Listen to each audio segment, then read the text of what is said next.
it is time to show you guys how we prune our grapevines. That's up next.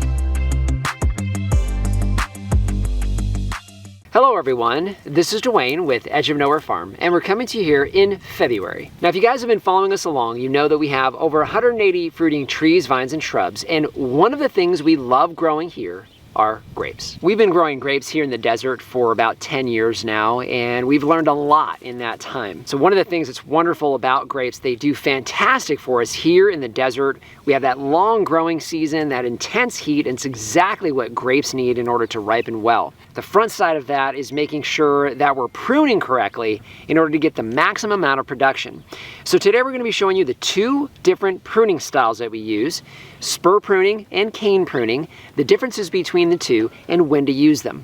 But before we get started, let's go ahead and show you the tools we're going to be using for today. So the primary tool for today is going to be a small pruner. These are ideal for smaller branches, really up to about 1/2 inch, but comfortably only about 1/4 inch with as much pruning work as we do in a season. And those pruners are going to be bypass pruners, which means the blade bypasses the anvil in order to make a clean cut. I prefer the Felco pruners. Those are fantastic, high quality pruners. A little more expensive though. The Corona pruners are just fine as well. For any larger branches up to about 1 inch, maybe 1.5 inches, we have a pair of bypass loppers. Those do a really good job as long as they're sharp with getting those larger branches. The loppers that we have, we've been using for many, many years. They're a little beat up, but they work just fine. And then of course, as my hands get tired, my DeWalt pruners, I can pretty much guarantee those will be out at some point today. Those take off branches 1.5 inches and smaller very easily. We call this area our vineyard garden for obvious reasons. You can see we have a vineyard that surrounds our main garden area, and we grow both table and wine grapes. Regardless of the type, whether it's a table or a wine grape, you may need to either spur or cane prune. Now we're going to start with some spur prune varieties. This particular one here is our Cabernet grape. Obviously we know that's a wine grape. It's a traditional spur pruning and training system. You have 2 cordons which go on either side of the trunk at the 3-foot level, and then we have multiple wires as you move up to the 6-foot level, which is what holds all the weight of the fruit. So what we're going to be showing you today is how we go through and prune these Cabernet grapes to a spur pruning system.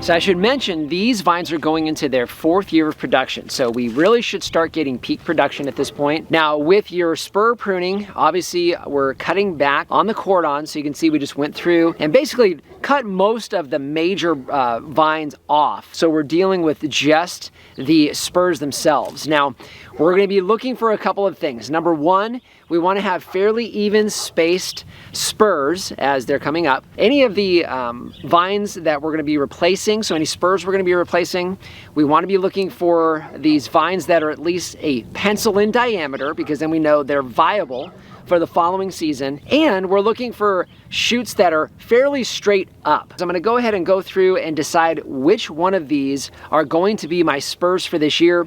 I'm looking for a spacing of about, that big, about 6 inches or so between each of my individual spurs. I have a nice spur right here. I have another one's a little close, but not too bad. There's definitely not enough space in here. I have a nice vertical one here and a vertical one here. I'm gonna go ahead and take this middle one out completely. And then as I'm looking further, I have this one here, which is nice and vertical. The challenge that we've had is this has been growing out and away, and it's getting a little too high. I have an individual vine back here. It's a little on the thin side, but I want to bring this down a bit. So I'm going to go ahead and remove this here, and you can see my leftover vine. And then of course, this is way too close to these, so I'm going to go ahead and lose that one. So now I'm still a little tight in here. I probably could lose this if we wanted to, and I may come back to that. But what I want to do is get to the other half of this and then show you how we're going to prune down here a little bit further.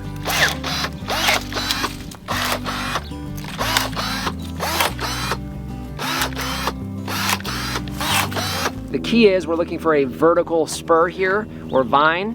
So I'm gonna go ahead and take this one off and this one off, because obviously this is the most vertical. And then the last thing that I'm looking for this individual spur, I have all of my new growth here. I have multiple buds here as you move up. What I'm looking for are the first 2 buds. I have a bud right here at the base of the old spur from last year. I have one just above it, so that's 2. So I want either 2 to 3 buds maximum. I'm gonna go ahead and do 3 on this one because it's a little bit smaller. Take it off at an angle between 2 of those spurs and call it. I'm gonna do the exact same thing with this one. So I have 1 bud here, I have a 2nd bud here, I believe it's on that side, and I have a 3rd bud there. So I'm gonna go ahead and take this off between the 3rd and 4th bud in this case. Just like that.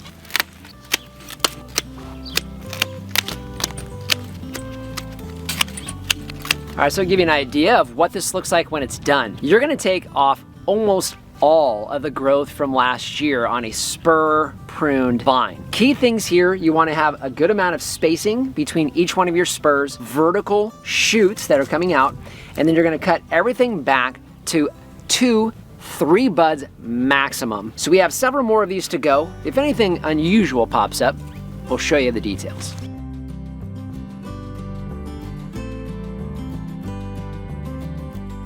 Good example here of an old renewal spur, new growth that's come out from the base of kind of this little node on the spur, and then having to decide what is gonna be your shoot or your spur going forward. So this one's definitely getting too tall. I don't have anything good at the bottom of it. So what I'm gonna do is I'm gonna go ahead and lose this at the base.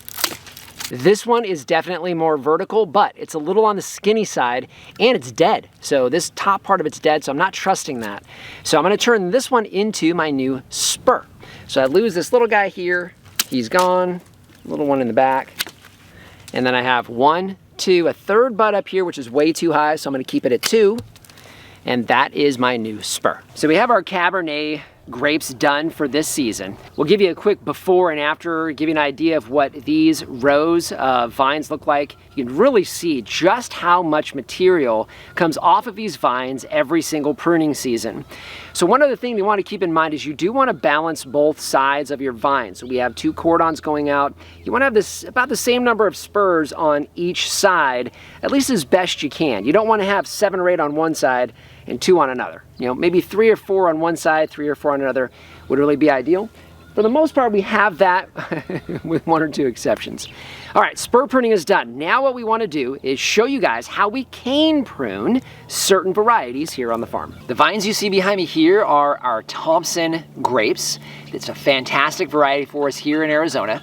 And Thompson grapes do better on cane pruning. Now, a question we always get is if you don't know which of the 2 types of pruning your vine requires, we generally go with a spur pruning to start and see how they do. At least in our experience, if you're not sure, spur pruning is the way we tend to lean. So you'll see we don't have established cordons. All of your canes, hence the cane pruning, are gonna come out of the head of the vine. That's this right here, which is a few inches below the 3-foot wire. And then you'll see last year's canes that we laid down that came out of the head. This cane here that we laid down and got all of our growth out of on this side, and then we have our cane here that we laid down on this side that we got all of our growth out of last year. We have several canes that are coming back out of the head this year, and what we're gonna do is choose 2 of these to lay down on the 3-foot wire. In addition, we'll choose 1 backup cane just in case one of the 2 that we choose doesn't make it. With the spur pruning, we cut all of the canes off at just above the 3-foot wire. Here we can't do that. I need an entire cane to lay down. So we can't do that. What we start with is removing last year's canes and then being cautious when we pull these out to make sure I'm not damaging any of these other ones that might be our canes going forward this year.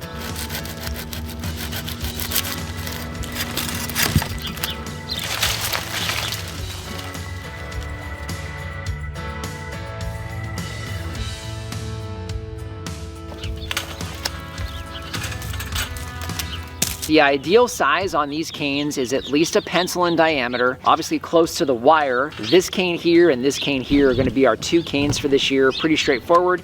And then we do choose a backup cane. I don't like using really thick canes like this, mainly because typically you're not gonna get as much new growth out of those. But either way, the best backup that I have is actually gonna be this guy. So good enough size. So I'm gonna go ahead and lose this big bull cane here. So that's gone. And then what we'll do is we will lay down this cane, and then we'll lay down this cane for this side. And then I wanna have my backup. Gonna keep it right there. Just in case we need that, we'll get growth out of there. Clean up the head a little bit, but that's really it. So you can see very, very simple for your cane pruning. We got our 2 canes for this year. We've got a renewal cane here, and then lots of space here for lots of canes to come out. We'll obviously come back and we'll tape these down and we're ready to go.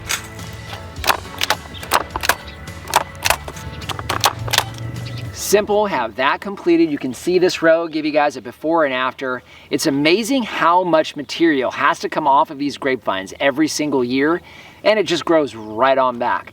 We get a good 15 to 20 feet of growth, and you can see the size of the canes that we get.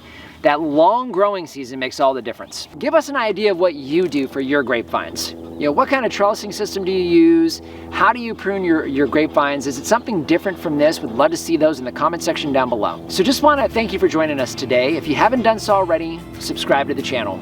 We cover a lot of things here on this newly established functioning farm and would love to see you on a regular basis. If you have any questions or comments, those go in the comment section down below. And our Amazon shop, I'll leave a link down in the description. That's a free, painless way to help support the channel. If you start with the link down below, it doesn't matter what you buy, you help to support us here. So just want to thank you for joining us today and remind you, if we can farm on the edge of nowhere, so can you. So where you, with the Spur, okay, she needs to not be in my face. Come here, Sasha. No. Come here, Sasha. Man, she was literally licking my ear. She's like, I just want attention, Papa. Uh-huh. What was I just saying? I got sidetracked by getting kissed in the ear by our dog.